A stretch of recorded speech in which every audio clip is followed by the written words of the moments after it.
there's your treaty partners there. So here are the treaty partners. You've got one, which is the Tiriti, the Maori. Two, you've got the Anglo people.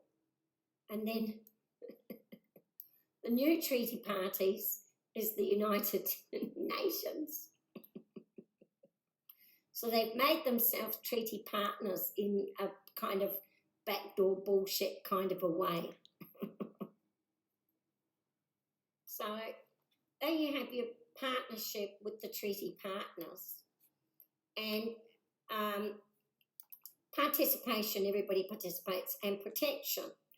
The government must protect the whakapapa culture. Now, you're going to start seeing a change here, because what you're going to see is that they're no longer using New Zealand Maori. They're starting to use other words that can be anybody. So the cultural can be like Pacific Island culture, or it can be the Chinese culture, or it can be the Muslim culture. And so then you have to protect their customs and you have to protect their language. All right, I'm going to talk about this later. So this is, you think they're talking about New Zealand Maori, but in fact they're not, because of the United Nations. They're now talking about other people. Now you have to be careful, because the United Nations recognises the 3 principles for co-governance. And who is the co-governance with? Well, the co-governance is with the United Nations Indigenous rights, 370 million Indigenous people. They're doing this in Australia. Don't even think they're setting it up in Australia. They've done it in New Zealand, and they're putting all of the Indigenous people are going under the Tiriti o Waitangi, or the Tiriti. They're all going under the Tiriti in a co-governance together with the United Nations, and they're going to take all of the resources that belong to the country and they're going to give it back to each tribe. And then the United Nations is going to co-govern with them. That's what's going to happen. Now it's changed, because as you noticed before, it always used to be Treaty of Waitangi, and then Tiriti would come second, but now they've flipped it. And the Tiriti, because remember that I told you that they wrapped the Tiriti as being in charge, and they put the Treaty of Waitangi in the middle as a lower tier. So now you see this split, and you see the Tiriti being written first, and the treaty, the English treaty, is changed. And so it says here, you must have a Tiriti or a treaty clause for any government to be initiated or procured artificial intelligence systems. What this means is they can use this one here that uses no law, tikanga law, or this one here, which must follow restrictions of British law.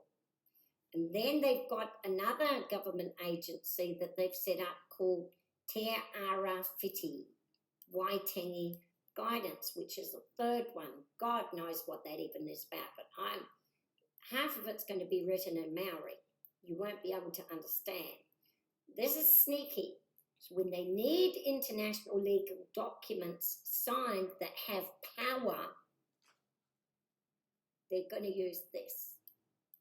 But when they need documents that bypass all the restrictions that protect us, they're going to use this one here.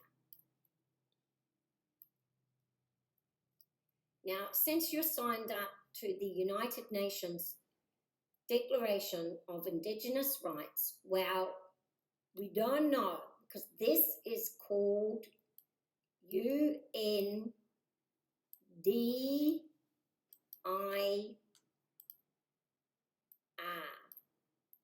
And then another one is called UNDRIP.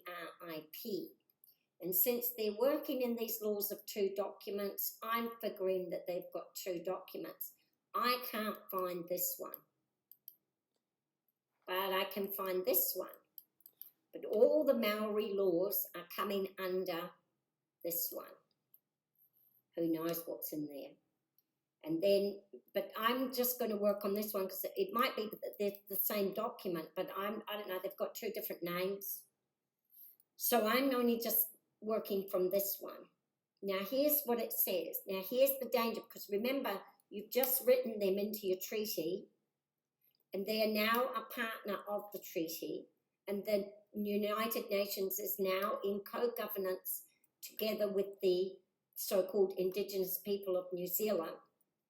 And now you're going to see the change, because now they're no longer talking about Maori.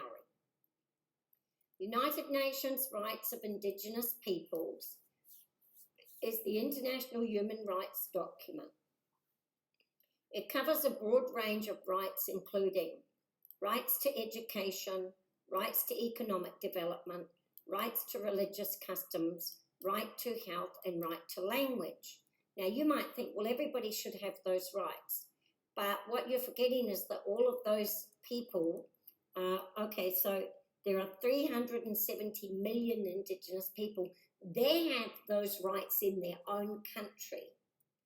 But by infusing this into the treaty, when they come to our Anglo countries, they're going to be entitled to all the separate rights that we are giving to our non-Anglo people.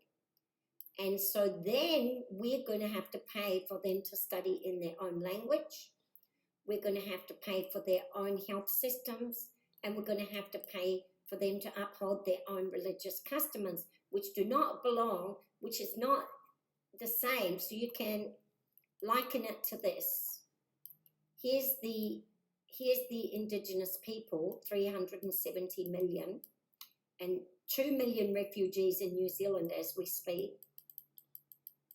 There's 2 million in New Zealand.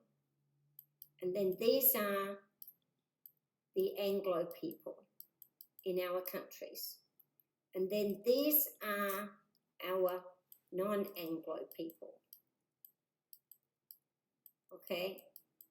What they've done is through infusing the United Nations into the treaty, they have, and by accepting this, they have infused all of their people into these rights and privileges, which are, as you know, growing every day. So previously, the Anglo and the non-Anglo all had pretty much the same rights and privileges. And then these people here came and they got a few because they had their other country. But now what they want is they want all of these people to have the same as these people. It's going to cost a bomb. The Declaration of